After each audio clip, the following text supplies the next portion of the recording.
Adipati Anom, demikian gelar Raden Mas Sayyidin sebelum menjadi Sunan Amangkurat I, anak Raja Gung Binantoro Sultan Agung Hanyokrokusumo.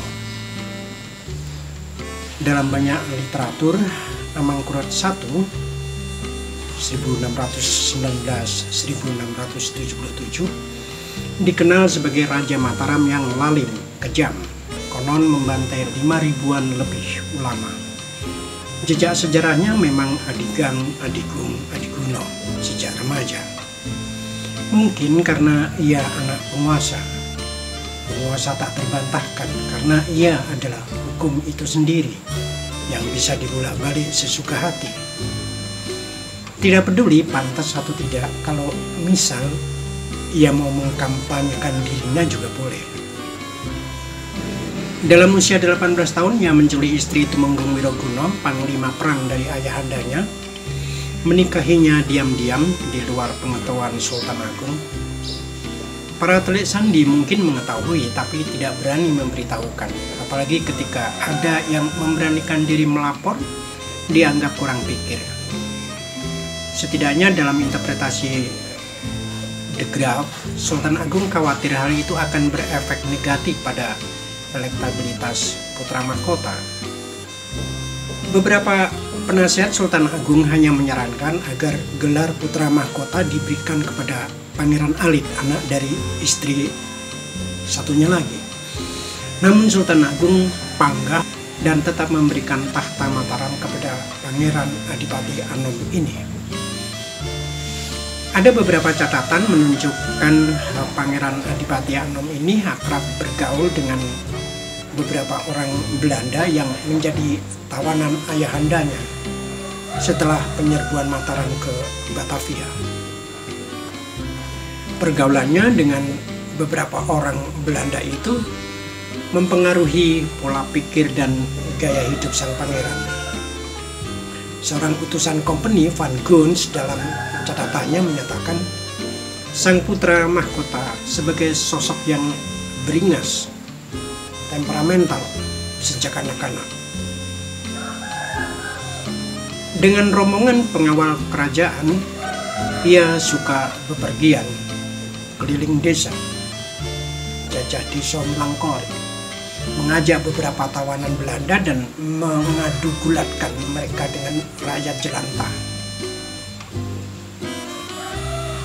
De Graaf menuliskan lebih jauh, menjelang dewasa, sewaktu berumur kurang lebih 14 atau 15 tahun, ia sangat tertarik kepada wanita dan dengan keluguan seorang remaja, ia menceritakan petualangan cintanya kepada orang-orang Belanda tersebut.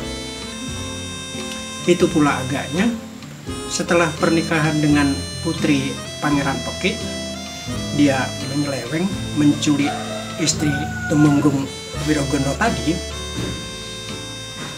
Meski dalam kisah lain, kelakuan Mas Sayyidin ini seolah dibalas putranya sendiri yang jatuh cinta pada Roro Oyi, perempuan sengkeran atau simpanan yang kelak hendak dinikahi oleh Amangkurat itu sendiri.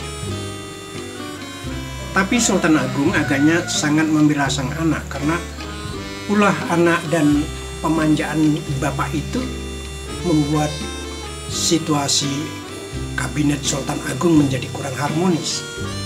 Konflik diam-diam tidak terhindarkan, intrik dan lahirnya para penjilat dari koalisi ARS asal Raja Senang, hingga muncul pembelotan, lahirnya koalisi liar dan pemberontakan. Semuanya karena Sultan Agung begitu cintanya kepada sang anak. Sultan Agung menghukum mati 20-an elite kerajaan, termasuk sanak saudara sendiri, juga beberapa ulama, membakar 800-an kapal yang dikhawatirkan bakal dipakai para pemberontak melarikan diri, dan seterusnya. Hingga Raden Mas Sayyidin menggantikan Sultan Agung tanpa ada kekuatan oposisi yang mampu menandingi. Kekuasaannya berlangsung lama meski kalah setahun dengan Soeharto di kerajaan Indonesia. Amangkurat I memimpin dengan tangan besi, antara lain pembantaian ulama yang fenomenal itu. Meski ia dikenal sebagai penguasa yang juga membangun berbagai infrastruktur, juga terlibat dalam banyak proyek-proyek pembangunan ekonomi. Ia memperhatikan kesejahteraan rakyatnya, entah dengan atau tanpa bansos. Kekuasaannya penuh paradoks dengan selera kosmopolitannya. Sekiranya sudah ada musik rock, mungkin ia juga akan menyukainya. Namun ia tidak pandai mengelola kejayaan Mataram yang dengan susah payah dibangun oleh kekuasaan sebelumnya. Amangkurat I menerapkan sistem sentralisasi kekuasaan atau pemerintahan yang terpusat, menyingkirkan beberapa pendukung terdekatnya yang dianggap tidak lagi sejalan dengan pandangan politiknya. Ada yang diutus ke medan perang untuk menaklukkan kerajaan lain, tapi di tengah jalan justru dibunuh sendiri lewat utusannya. Memindah ibu kota kerajaan ke Pleret yang semula dengan konstruksi kayu ke konsep batu bata. Proses pemindahan tidak mulus, memunculkan pemberontakan, salah satunya dari adik sendiri lain ibu yang dibantu para ulama. Dari sinilah pembantaian saudara kandung dan ribuan ulama itu bermula. Tapi setelah 31 tahun, kekuasaannya jatuh juga di tangan pemberontak Trunojoyo. Amangkurat I melarikan diri bersama keluarga dan pengikut setia. Dalam pelarian ketika usia tak lagi muda, banyak mengalami kemalangan, termasuk nyaris dirampas gerombolan perampok. Juga ditolak oleh dua putra lainnya ketika hendak meminta perlindungan kerajaan.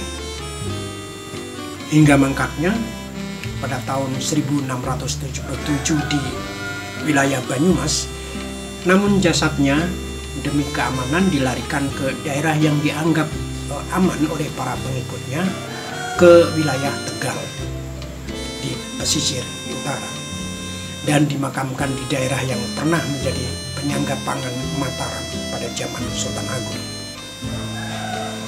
Demikian dongeng mengenai fenomena kekuasaan di Jawa pada abad 17. Tidak perlu sensi, nggak usah dikait-kaitkan, nikmati saja kisah kemanusiaannya.